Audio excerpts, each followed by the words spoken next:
राघव एक पुराने पुस्तकालय लाइब्रेरी में चौकीदार की नौकरी करता था। वो पुस्तकालय शहर के सबसे पुराने और सुनसान कोने में था। वहां एक नियम था, सूरज ढलने के बाद अपनी परछाई को कभी मत देखना। राघव इसे अंधविश्वास मानता था। एक रात बोरियत के मारे उसने टॉर्च जलाई और दीवार पर अपनी परछाई के साथ हाथ पैर हिलाकर खेलने लगा। तभी कुछ अजीब हुआ। राघव ने अपना हाथ नीचे कर लिया, लेकिन दीवार पर बनी उसकी परछाई का हाथ अभी भी हवा में उठा हुआ था। राघव का खून जम गया। उसने टॉर्च बंद कर दी। उसे अंधेरे में भी महसूस हो रहा था कि दीवार पर खड़ा वो काला साया उसे घूर रहा है। जब उसने दोबारा लाइट जलाई तो उसकी परछाई गायब थी। फर्श पर, दीवार पर कहीं भी उसकी परछाई नहीं दिख रही थी, जबकि लाइट उसके ठीक पीछे जल रही थी। वो धीरे धीरे करीब आया। अगले कुछ दिनों तक राघव को कोई परछाई नहीं दिखी, लेकिन उसे एक अजीब सी ठंडक महसूस होने लगी।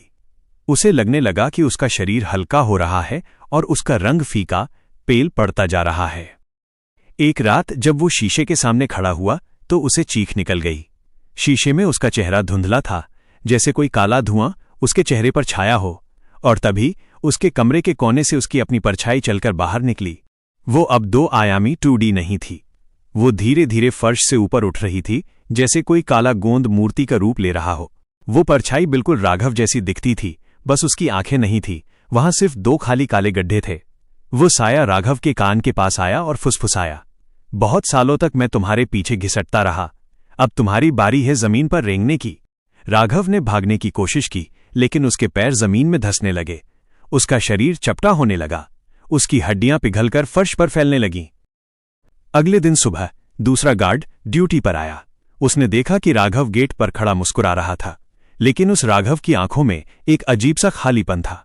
जैसे ही वो सूरज की रोशनी में आया, जमीन पर उसकी परछाई बनी। वो परछाई एक साधारण काली लकीर नहीं थी।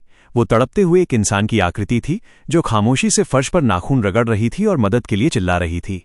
पर असली राघव तो अब फर्श पर बिछी वो काली लकीर बन चुका था, जिसे वो साया हर रोज अपने जूतों तले कुचल रहा था।